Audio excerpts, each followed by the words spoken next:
जंगल का श्राप। रात का समय था। आसमान पर बादल छाए थे और आधा चांद घने बादलों के बीच से कभी कभी झांक कर फिर छिप जा रहा था। दिल्ली से नागपुर की ओर जा रहे 4 दोस्तों ने अपनी कार पहाड़ी रास्ते पर मोड़ दी थी। वे चारों थे। आदित्य, जो हमेशा ड्राइविंग करता था, नेहा, सबसे समझदार और प्रैक्टिकल सोच वाली, रवि, जो मजाक करने से कभी बाज नहीं आता, और सोनाली, जिसे थोड़ी सी भी अंधेरी जगह से डर लग जाता था। उनका प्लान साफ था। नागपुर जाते समय एक शॉर्टकट लिया जाए जिससे करीब 70 किलोमीटर की दूरी बच जाएगी। इस शॉर्टकट के बारे में उन्होंने इंटरनेट पर पढ़ा था। जंगल से होकर जाने वाला रास्ता जो सुनसान और शांत है। शहर की रौनक पीछे छूट चुकी थी। गाड़ियों की आवाज़ें अब बंद हो गई थीं। आगे सिर्फ लंबा सुनसान रास्ता था, दोनों ओर घना जंगल और पेड़ों की परछाइयाँ। यार, ये रास्ता तो थोड़ा डरावना लग रहा है, सोनाली ने खिड़की से बाहर झांकते हुए कहा। अरे पागल मत बन, यही तो मज़ा है रोड ट्रिप का, रवि हंसते हुए बोला। नेहा ने धीरे से कहा, लेकिन मैंने सुना है इस जंगल को लोग भैरव वन कहते हैं। यहाँ कोई पुराना श्राप जुड़ा है। कार के अंदर सन्नाटा छा गया। आदित्य ने हंसी में बात टालने की कोशिश की। श्राप व्राप कुछ नहीं होता, सब लोक कथाएं हैं। हम यहाँ हैं, मजे करो। करीब आधे घंटे बाद कार और गहराई में चली गई। अब मोबाइल नेटवर्क भी गायब हो गया था। सिर्फ कार की हेडलाइट्स रास्ता दिखा रही थी। अचानक रास्ते पर एक बड़ा पेड़ गिरा हुआ मिला। ओ शिट, अब क्या करेंगे? आदित्य ने कार रोकी। पेड़ ताज़ा गिरा हुआ लग रहा था, जैसे किसी ने जानबूझकर काटा हो। चारों कार से बाहर निकले। जंगल के बीच में ठंडी हवा चल रही थी और दूर से अजीब सीसीटी जैसी आवाज़ें सुनाई दे रही थीं। रवि बोला, लगता है पेड़ हटाना पड़ेगा, वरना यहाँ रात भर फंसे रहेंगे। वे सब मिलकर पेड़ को खिसकाने लगे। ठक, जंगल की गहराई से लकड़ी पर हथौड़े जैसी आवाज़ आई। सबने चौंक कर एक दूसरे को देखा। ये किसकी आवाज़ थी? नेहा ने धीरे से पूछा। शायद लकड़हारे होंगे, आदित्य बोला, लेकिन उसकी आवाज़ में भी अब आत्मविश्वास नहीं था।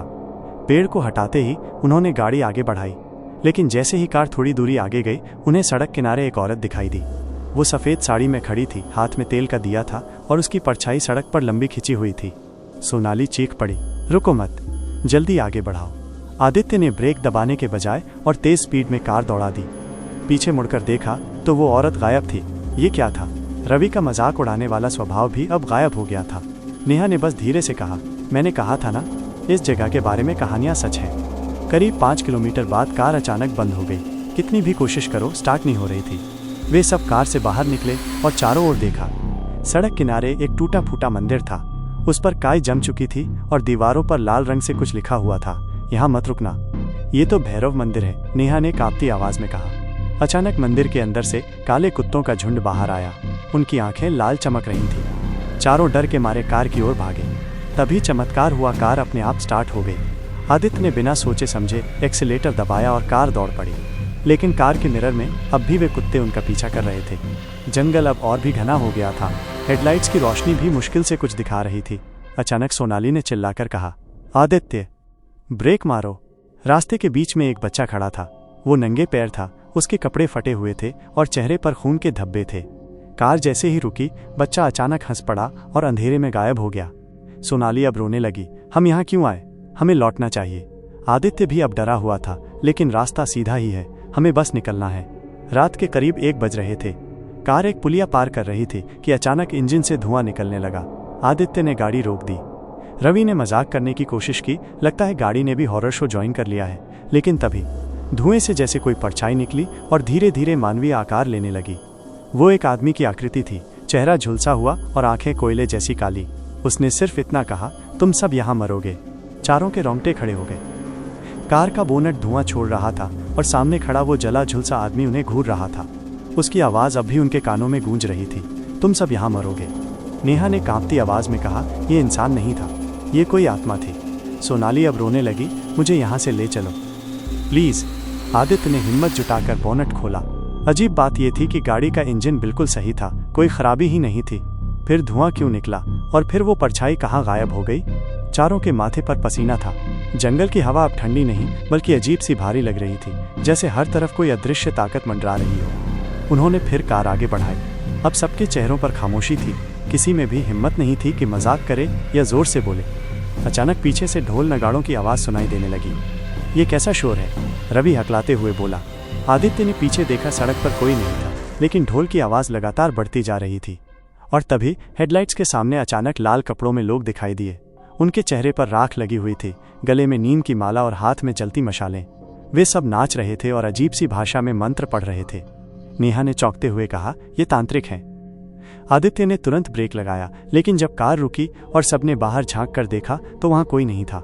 सिर्फ राख के धब्बे और जली हुई मशालों की राख हवा में उड़ रही थी। अब सबके मन में सवाल था, आखिर ये जंगल है कौन सा? क्यों यहाँ हर कदम पर कोई नई परछाई, नया डर सामने आ रहा है? नेहा ने धीरे धीरे बताया, मैंने पढ़ा था, बहुत साल पहले यहाँ एक गांव था। गांव वाले भैरव की पूजा करते थे, लेकिन एक रात कुछ लोगों ने उस मंदिर को तोड़ दिया और तांत्रिकों को मार डाला। कहा जाता है उनकी आत्माएं आज भी यहाँ भटकती हैं और हर उस इंसान को श्राप देती हैं जो इस जंगल से गुजरता है। रवि ने हंसने की कोशिश की, तो हम भी अब बलि चढ़ने वाले हैं? किसी ने जवाब नहीं दिया। रात अब और गहरी हो चुकी थी। घड़ी ने 2 बजाए। सड़क के दोनों ओर अब घना कोहरा फैलने लगा। हेडलाइट्स भी मुश्किल से 2 मीटर तक रोशनी पहुंचा पा रही थी। अचानक कार अपने आप रुक गई। इंजन बंद, हेडलाइट्स बंद, सब कुछ अंधेरे में डूब गया। चारों चिल्ला उठे, आदित्य, कार क्यों रुकी? मुझे नहीं पता, सब कुछ अपने आप बंद हो गया। अंधेरे में अचानक किसी बच्चे की हंसी गूंजने लगी। ही वो हंसी दूर से आती और पास जाती लग रही थी। फिर कार की खिड़की पर किसी ने जोर से थपकी दी। सोनाली चीख पड़ी। नेहा ने हिम्मत करके खिड़की से बाहर झांका, लेकिन वहां कुछ नहीं था। अचानक कार के शीशे पर खून की बूंदें टपकने लगी। सबने ऊपर देखा, छत पर कोई था। वो एक औरत थी। उसके लंबे बाल लटक रहे थे, चेहरा उल्टा हो चुका था और उसकी आंखों से खून बह रहा था। वो जोर से चीखी और शीशा टूट गया। चारों डर के मारे बाहर भागे। जंगल की हवा अब चीखों से भर चुकी थी। रवि ने चिल्लाकर कहा, भागो इधर से। वे सब भागते हुए सड़क किनारे पगडंडी पर चढ़ गए। भागते भागते वे एक पुराने कुएं के पास पहुंचे। उसके चारों ओर राख, नीम की टहनियां और टूटे फूटे बर्तन पड़े थे। नेहा ने देखा और तुरंत पहचान लिया, ये वही जगह है जहां बलि दी जाती थी। तांत्रिकों की आत्माएं इसी कुएं से बंधी हैं। अचानक कुएं से आवाज आई, हम वापस आएंगे तुम्हारे जरिए। और तभी रवि चीख पड़ा। उसके गले पर किसी ने अदृश्य हाथ रखा और उसे हवा में उठा लिया। वो बुरी तरह तड़पने लगा।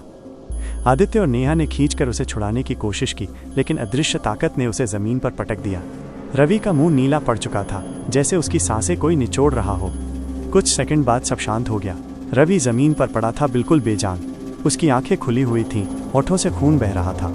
सोनाली पागलों की तरह चिल्लाने लगी, नहीं, ये नहीं हो सकता। आदित्य ने भीगते हुए चेहरे से कहा, हमें यहाँ से निकलना होगा, वरना हम सब मारे जाएंगे। लेकिन तभी कुएं से फिर आवाज आई, एक गया, अब 3 बाकी हैं। चारों में से अब सिर्फ 3 बचे थे। रवि की निस्सान लाश जमीन पर पड़ी थी। उसकी खुली आंखें अब भी आसमान की ओर टिकी थी, मानो मौत के बाद भी वो उस अदृश्य ताकत को देख रहा हो जिसने उसे मारा। सोनाली वहीं बैठकर रोने लगी, हम उसे ऐसे नहीं छोड़ सकते, हमें कुछ करना होगा। लेकिन नेहा ने उसका हाथ पकड़कर कहा, अगर हम रुके तो अगला नंबर हमारा होगा, हमें अभी भागना होगा। आदित्य के चेहरे पर हताशा थी। उसका सबसे करीबी दोस्त रवि था और अब वही मौत के मुंह में जा चुका था। लेकिन उसने खुद को संभालते हुए कहा, चलो, हमें इस जंगल से बाहर निकलने का रास्ता खोजना ही होगा। तीनों अब गाड़ी छोड़ चुके थे और पगडंडी से जंगल की गहराई में भाग रहे थे। चारों ओर झींगुरों की आवाज और हवा में अजीब सी सीटी गूंज रही थी। कभी ऐसा लगता कि पीछे कोई उनके कदमों के साथ साथ चल रहा है, कभी सामने से कोई सफेद परछाई गुजर जाती। सोनाली बार बार घबराकर पीछे देख रही थी। कोई हमारा पीछा कर रहा है, मुझे यकीन है। आदित्य ने उसे खींचते हुए कहा, नजरअंदाज करो, अगर पीछे मुड़े तो डर हमें और तोड़ेगा। करीब आधे घंटे भागने के बाद वे एक अजीब जगह पहुंचे। वहां टूटी हुई झोपड़ियां थीं, जली हुई छप्पर और राख से ढकी जमीन। नेहा ने चारों ओर देखते हुए कहा, यही वो गांव है जो कभी इस जंगल में था। वो धीमे स्वर में बोली, यहाँ सैकड़ों साल पहले भैरव की पूजा होती थी, लेकिन जब बाहरी लोगों ने मंदिर तोड़ा और तांत्रिकों की हत्या की, तब से ये गांव उजड़ गया। सोनाली कांपते हुए बोली, तो क्या हम उन्हीं की आत्माओं से घिरे हुए हैं? नेहा ने गंभीर स्वर में कहा, हाँ, और जब तक श्राप खत्म नहीं होगा वे हमें छोड़ेंगे नहीं। तभी अचानक टूटी हुई झोपड़ियों में से एक में रोशनी जल उठी। तीनों ने देखा, अंदर कुछ परछाइयां नाच रही थी। धीरे धीरे आवाजें आने लगी, बलि, बलि, बलि। आदित्य ने धीरे से कहा, यह कोई भ्रम है, यहाँ कोई नहीं। लेकिन उसी समय सोनाली चीख उठी। उसकी आंखों के सामने रवि की लाश जमीन से उठी और चलने लगी। रवि का चेहरा फटा हुआ था, आंखें लाल चमक रही थीं। वो जमीन पर घिसटता हुआ उनकी ओर बढ़ रहा था।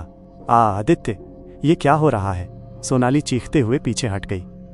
नेहा ने कांपते स्वर में कहा, ये आत्माएं हमारे मृत दोस्त के शरीर का इस्तेमाल कर रही हैं, उसे बलि की तरह बना दिया है। रवि की लाश ने अचानक सोनाली को पकड़ लिया और उसे जमीन पर गिरा दिया।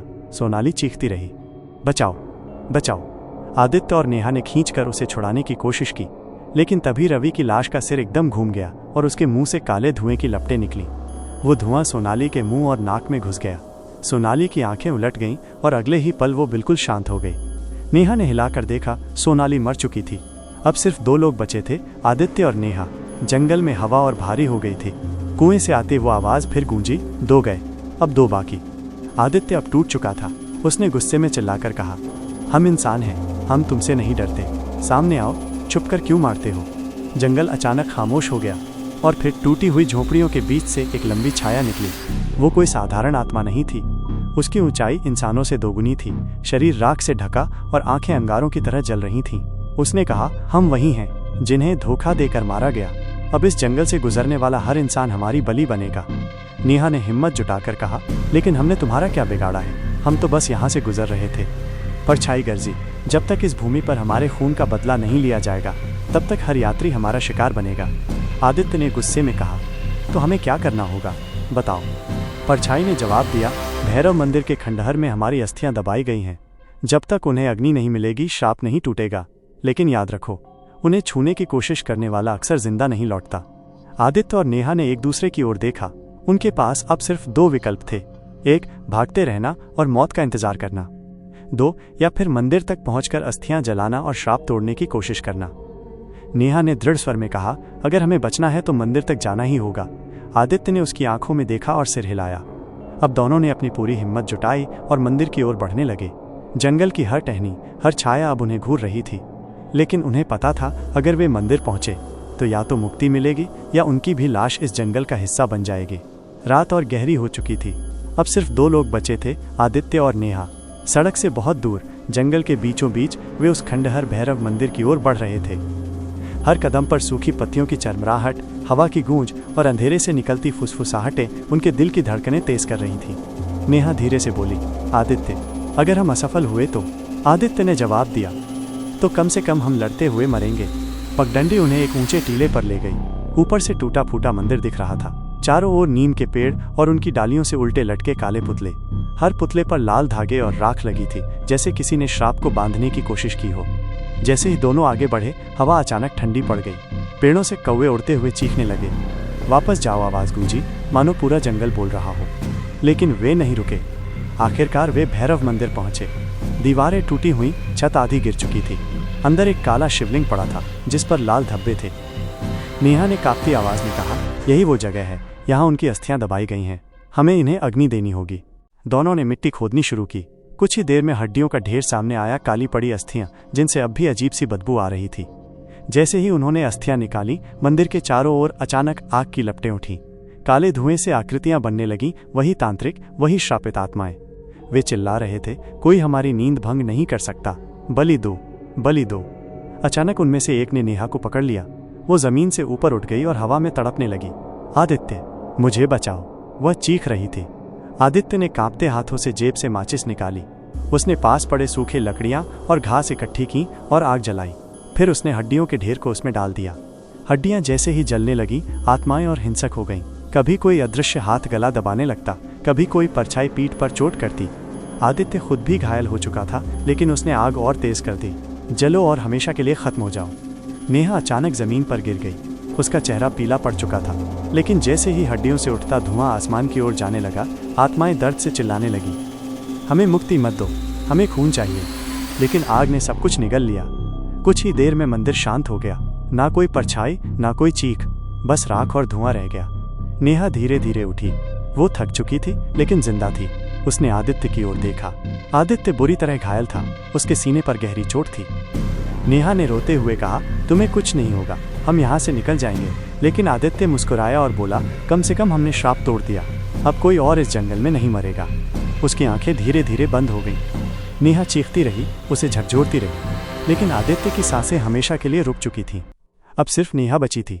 वो अकेली, थकी और टूट चुकी। सुबह की पहली किरण जैसे ही जंगल में पड़ी, माहौल बदल गया। पक्षियों की आवाजें लौट आईं। वो भयानक सन्नाटा मिट गया। नेहा मंदिर की सीढ़ियों पर बैठी थी। आसमान अब नीला था।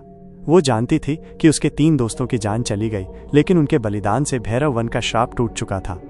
उसने धीरे से मंदिर की ओर देखा और फुसफुसाई, अब कोई और तुम्हारी तरह नहीं मरेगा आदित्य। वो रोते हुए जंगल से बाहर निकल पड़ी। उसके पीछे राख उड़ रही थी, जैसे जंगल ने पहली बार चैन की सांस ली हो।